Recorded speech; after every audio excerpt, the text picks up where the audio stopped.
Alright, बिस्मिल्लाहिर्रहमानिर्रहीम। आज का हमारा लेक्चर जो है वो कुछ एडवांस टॉपिक्स है सीएसएस को हम कवर करेंगे।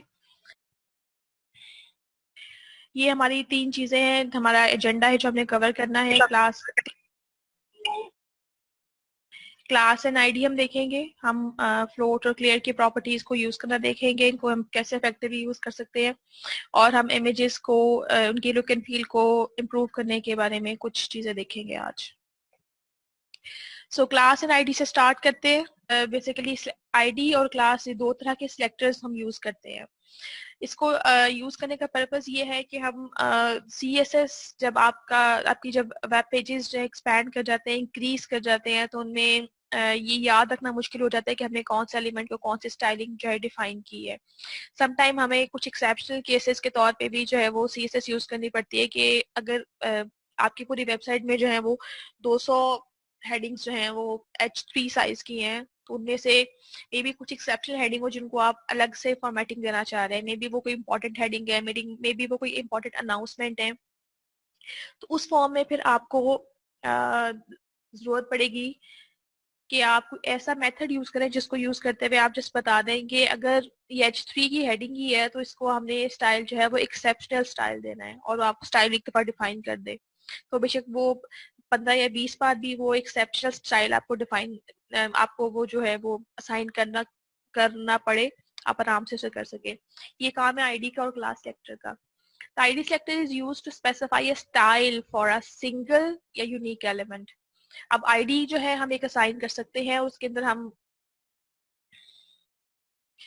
जो है वो यूनिक एलिमेंट को एक आईडी असाइन कर देते हैं, और वो जो आईडी है उसको यूज करते हुए आप जो है वो स्टाइलिंग कर सकते हैं। जिस तरह से पहले हम स्टाइलिंग करते थे, टैग का नाम लिखते थे और उसके बाद उसकी बॉडी के अंदर आप स्टाइलिंग एलिमेंट्स, आप प्रॉपर्टीज डाल देते थे सीएसएस की। अब जो हम काम करेंगे, हम एक आईडी जो है उसको यूज करते हुए उस आईडी को स्टाइलिंग असाइन करेंगे। आईडी हम यूज कर सकते हैं बाय डिफाइनिंग अ हैश। हैश के बाद आईडी का नाम आ जाएगा, या आप कोई भी वैलिड आईडी जो है वो डिफाइन कर सकते हैं। और करना ये पड़ेगा हमें कि HTML में उस एलिमेंट को वो आईडी असाइन करनी पड़ेगी उसके टैग के साथ। अब अगर आप यहाँ पे कोड में देखें, हमने ये किया है कि हमने एक div यूज किया है, उसका हमने उसका div1 नाम रख दिया है। हमने कहा है कि div1 के आईडी के साथ जो भी div एग्जिस्ट कर रहा है उसको ये फॉलोइंग प्रॉपर्टीज असाइन कर दें। तो CSS तो सेम रहेगी, सिर्फ उसको यानी हम सिंपल div को असाइन नहीं कर रहे हैं, हम ये यहाँ पे div1 कोई हमने नाम रखा हुआ है, आईडी रखी हुई है div की, हम उसको असाइन कर रहे हैं ये प्रॉपर्टीज। इस तरह से काम होगा। इंपॉर्टेंट चीज ये है कि जो आईडी सिलेक्टर है वो यूनिक एलिमेंट पे अप्लाई होता है। हम उसको एक दफा जो सिंगल आईडी असाइन करते हैं, हम उसको रेप्लिकेट नहीं करते हैं। ठीक है, इसके बाद है हमारे पास दूसरा जो टाइप है वो है क्लास सिलेक्टर की। अब क्लास सिलेक्टर जो है on the contrary to the ID selector use होता है ग्रुप ऑफ एलिमेंट्स के लिए। जिस तरह से आईडी सिलेक्टर यूज होता था सिंगल एक एलिमेंट के लिए, अब क्लास सिलेक्टर यूज होगा, it can be use for group of elements. इसमें यह है कि हो सकता है कि आप अपनी H3 हेडिंग को भी सेम कलर असाइन करना चाह रहे हो, आप पैराग्राफ को भी सेम कलर असाइन करना चाहते हैं, आप ये भी चाहते हैं कि H3 और जो पैराग्राफ है वो दोनों उनकी जो फॉन्ट फैमिली है वो भी सेम हो। अब कुछ इसका मतलब है कुछ ऐसी स्टाइलिंग आप चाह रहे हैं जो कि मल्टीपल चीजों में आप सिमिलर चाहते हैं। सो आप ये कर सकते हैं कि आप H3 हेडिंग को और जो आपका पैराग्राफ है उसको सेम क्लास असाइन कर दें, और उसके अंदर जो है वो जो प्रॉपर्टीज आप क्लास में रखना चाहते हैं आप वो प्रॉपर्टीज रख दें। अब वो प्रॉपर्टीज जो है, जब आप HTML में H3 का नाम, H3 की क्लास जो नेम है सेम रखेंगे और पैराग्राफ की क्लास नेम भी सेम रखेंगे, तो उसमें ऑटोमेटिकली वो दोनों के ऊपर वो प्रॉपर्टीज इंप्लीमेंट हो जाएंगी। अब क्लास सेलेक्टर जो है वो यूज किया जाता है डॉट के साथ।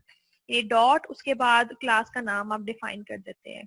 अब यहाँ पे आप कोड में देखें, ये आपको पहले डॉट नजर आ रहा है, उसके बाद आपने कोई भी क्लास का नाम, style1 is the name of the class जो हमने असाइन की हुई है HTML में, उसके बाद हमने इसकी बॉडी में नॉर्मल प्रॉपर्टीज असाइन कर दी है। सो इन दोनों में जो मेजर डिफरेंस आपको नजर आ रहा है वो CSS दोनों की सेम है, लेकिन जो एक आईडी सिलेक्टर है उसको हम हैश और उसके बाद आईडी का नाम हम दे देते हैं, और जो क्लास है उसके अंदर हम डॉट और फिर क्लास का नाम असाइन कर देते हैं। ये दो इनमें जो है डिफरेंस इस तरह से है। अब इनका फर्दर यूज देखते हैं हम। आईडी को अगर हम ये पूरा कोड इसका मैंने स्क्रीनशॉट एक लिया हुआ है ताकि हम इसको थोड़ा सा अंडरस्टैंड कर ले क्लियरली।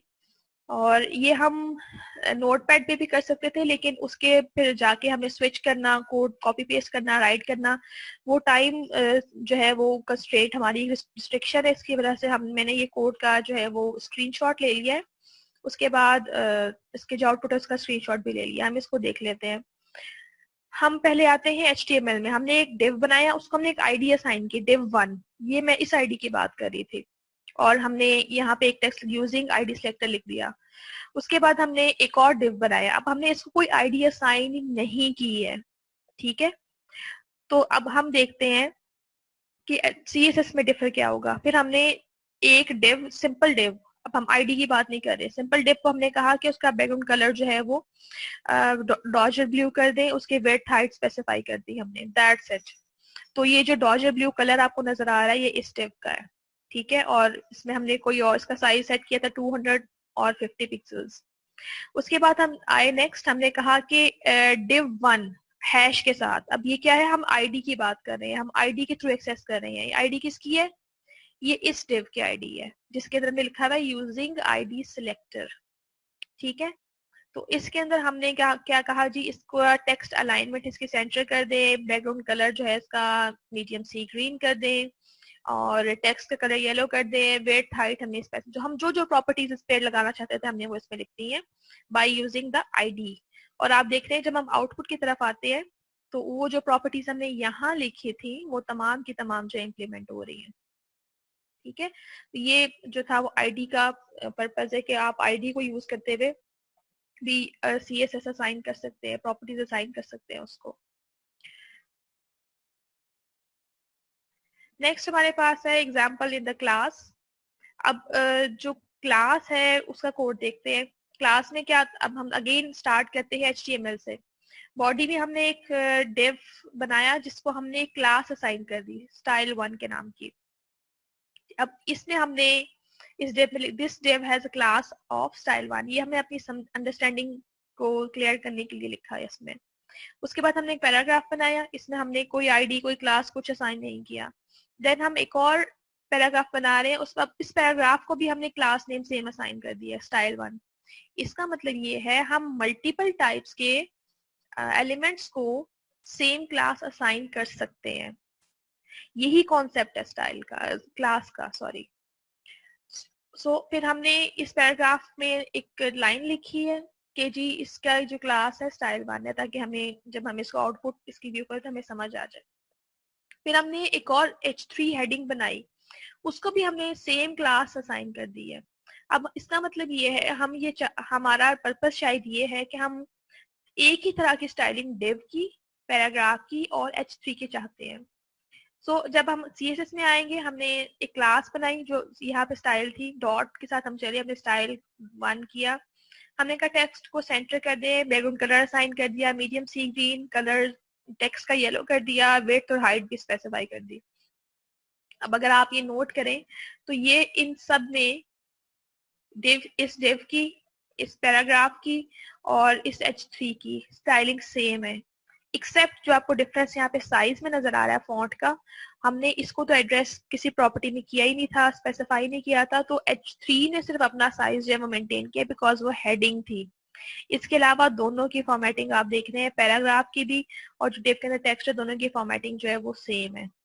और जिसको हमने कोई क्लास या आईडी के थ्रू एक्सेस नहीं किया था, उसको हमने नहीं छोड़ा था, वो नॉर्मल टेक्स्ट आपको नजर आ रहा है, ठीक है। तो क्लास का बेसिक पर्पस क्या हुआ कि आप मल्टीपल टाइप के एलिमेंट्स को भी सेम क्लास असाइन करके सेम फॉर्मेटिंग करवा सकते हैं। ये आसानी होगी। हमने कि एक क्लास हमने बस बना ली है, इसको हम जस्ट यहाँ पर बेशक 100 दफा H3 को हम स्टाइल क्लास के साथ, style1 के साथ यूज कर सकते हैं, ठीक है। अच्छा, एक और यूज है स्टाइल का, सॉरी क्लास का, वो ये है कि आप जो है वो क्लास को एक और वे से एक्सेस कर सकते हैं। वो वे ये है कि आप अगर जिस तरह हमने बात की कि मल्टीपल एलिमेंट्स हैं, हमने जिस तरह से प्रीवियस कोड में असाइन किए थे कि जी हमने ये स्टाइल 1 H3 की क्लास है, इसका एलिमेंट है, और स्टाइल 1 का ही एक और एलिमेंट पी है, इस तरह स्टाइल 1 का एक और एलिमेंट डिव भी है। तो इसका मतलब ये है स्टाइल 1 जो है वो उसको मैं पी के साथ भी यूज कर सकती थी, उसको मैं H3 के साथ भी यूज कर सकती थी। अब इस कोड में हम यही मेथड देख रहे हैं। हम ये कह रहे हैं, पहले हम HTML में आए थे, सो देख लेते हैं। हमने कहा एक H3 की क्लास बना दें, उसका नाम सेंटर रख दिया, और जिसमें हमने एक टेक्स्ट लिख दिया। फिर हमने पैराग्राफ लिया, हमने उसको भी सेम क्लास असाइन कर दी है। ठीक है, अब आते हैं CSS में। CSS में हमने कहा कि जो पैराग्राफ है जिसकी क्लास सेंटर है, उसका टेक्स्ट अलाइनमेंट सेंटर कर दें, कलर रेड कर दें, और फॉन्ट फैमिली एरियल कर दें। ठीक है, तो अब आप ये देखेंगे कि जो पैराग्राफ वाली क्लास है, ये सिर्फ जो प्रॉपर्टी है, ये 3 प्रॉपर्टीज आपको नजर आ रही हैं, ये सिर्फ पैराग्राफ वाली क्लास में इम्प्लीमेंट हो रही है, बिकॉज हमने इसको रिस्ट्रिक्ट कर दिया क्लास को कि ऑल्दो आप सेंटर क्लास की बात तो कर रहे हैं, अगर मैं सिर्फ डॉट सेंटर लिखती और ये इम्प्लीमेंट करती तो ये दोनों H3 पे और P पे इम्प्लीमेंट होना था, लेकिन हमने यहाँ पे लिखा P डॉट सेंटर, यानी क्लास के अंदर जो P वाला एलिमेंट है उसके ऊपर ये प्रॉपर्टीज इम्प्लीमेंट हो। तो ये एक मेथड भी है, आप रिस्ट्रिक्ट भी कर सकते हैं अपनी क्लास को। अब आप ये भी कर सकते हैं कि आप लिखें H3 डॉट सेंटर और उसको अलग तरह से जो है वो प्रॉपर्टीज असाइन कर दें, ये भी एक ऑप्शन मौजूद है। ठीक है, नेक्स्ट हम अब यूज करेंगे फ्लोट और क्लियर की एट्रीब्यूट्स और प्रॉपर्टीज को। अच्छा, जो फ्लोट है वो यूज किया जाता है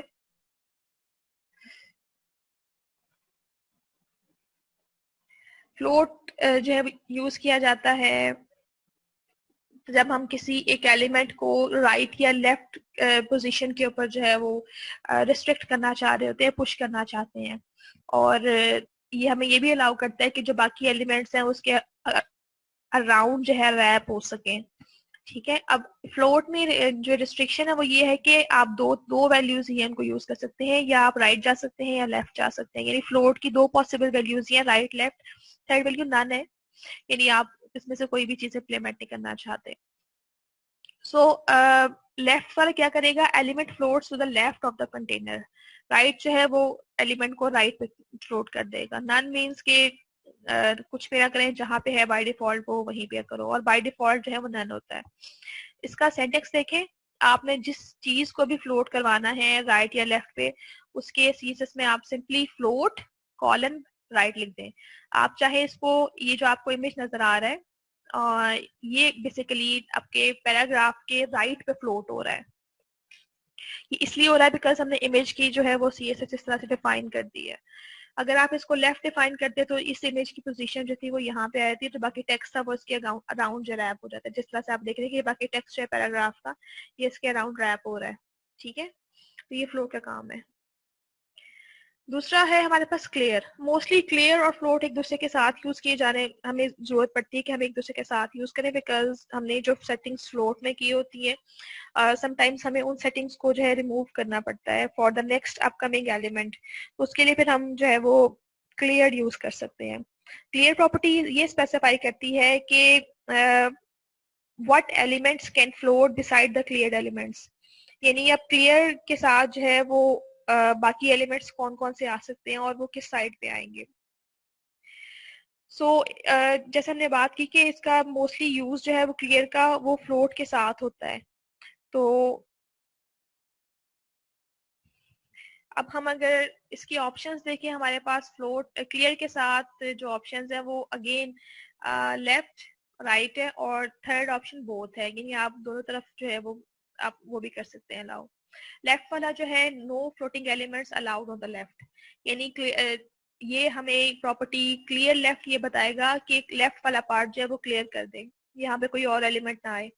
और क्लियर राइट ये बता रहा है कि elements are not allowed at the right side. Both means के ना ही राइट साइड पे अलाउ है फ्लोटेड एलिमेंट्स, ना ही लेफ्ट साइड पे अलाउड है, और नन मीन्स के दोनों तरफ अलाउड है, और ये बाय डिफॉल्ट है वो नन होता है। सिंटेक्स अगेन आपने CSS देख लेते हैं इसकी। आपने एक div 3 बनाया, उसकी क्लास को यूज किया, उसमें आपने सेटिंग्स कर दी, div 4 में कुछ सेटिंग्स कर दी आपने, और div 4 में आपने एक प्रॉपर्टी डाल दी क्लियर की। आपने कहा क्लियर जो है लेफ्ट कर दे, यानी लेफ्ट साइड पे कोई एलिमेंट अलाउ नहीं है। तो अब जो है वो आप देख रहे हैं कि जो div 4 है वो नीचे यहाँ पे नजर आ रहा है। div 4 जो है वो इसने अपने आप को लेफ्ट साइड पे एडजस्ट कर लिया है, क्योंकि यहाँ पे हमारे पास div 3 जो था वो लेफ्ट पे फ्लोट हुआ था। अब हमें नेक्स्ट जो div था उसको क्लियर करवा के हमने उसको लेफ्ट पे फ्लोट किया है, लेफ्ट पे जो है वो मूव किया है। ठीक है,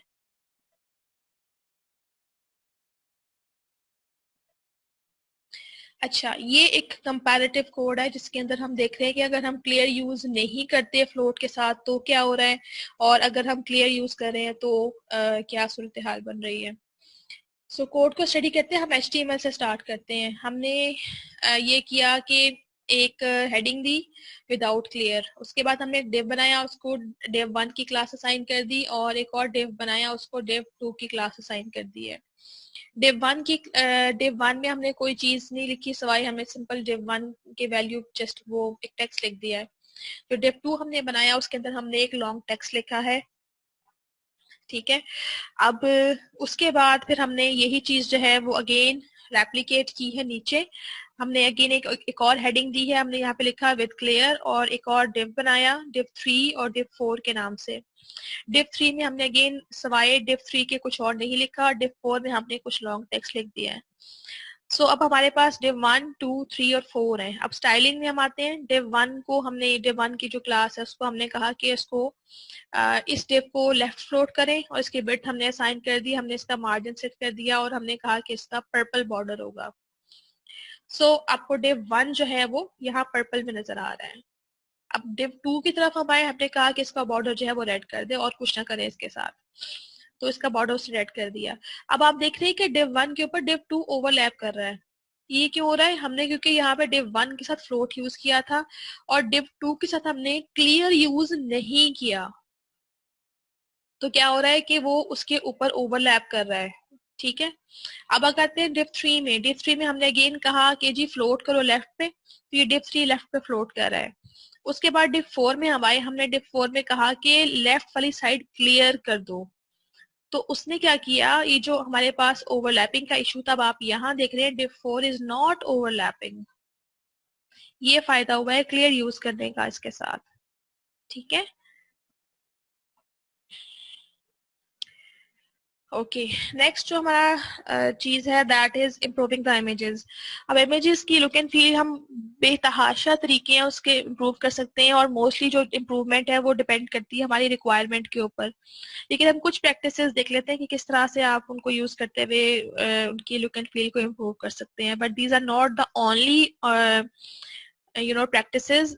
आप इसके अलावा भी और कुछ प्रैक्टिसेस क्रिएटिवली खुद भी सोच सकते हैं, और कुछ प्रैक्टिसेस हैं वो हमें जब रिक्वायरमेंट्स मिलती हैं उसमें भी हमें क्लियर होती है कि हमें ये काम इस तरह से करना है। इनकी तरफ आते हैं। इमेजेस जो है अगर उस पर आप बॉर्डर रेडियस अप्लाई कर दें तो उसकी जो एक अपीयरेंस है वो एक नॉर्मल अपीयरेंस से हटके जो है वो हो जाती है। अब इस इमेज को अगर आप देखें, इस इमेज के ऊपर हमने बॉर्डर रेडियस 8 पिक्सल सेट किया हुआ है, तो इसकी अपीयरेंस थोड़ी सी यहाँ से स्लाइटली राउंड हो गई है, वो थोड़ा एक अच्छा इफेक्ट दे रही है। और दूसरी ऑप्शन ये है कि आप इसी इमेज को जो है इसका बॉर्डर रेडियस अगर और कम कर दें, यानी इसको और ज्यादा जो है वो गोलाई में ले आए, सर्कुलर शेप में लेके आना चाहते हैं, तो आप ये 50% के वैल्यू में 50% भी यहाँ पे लिख सकते हैं। उससे क्या हो रहा है कि वो ऑलमोस्ट इसको यानी एग्जैक्टली एक सर्कुलर शेप में इमेज लेके आ रहा है। और अब अक्सर जो है हमें आजकल ये इमेजेस, हमारे जो प्रोफाइल इमेजेस हैं या हमारे जो है वो कुछ जगहों पे गैलरीज में जो है उस ऐसे इमेजेस भी लग रहे होते हैं, उनकी जरूरत पड़ रही होती है।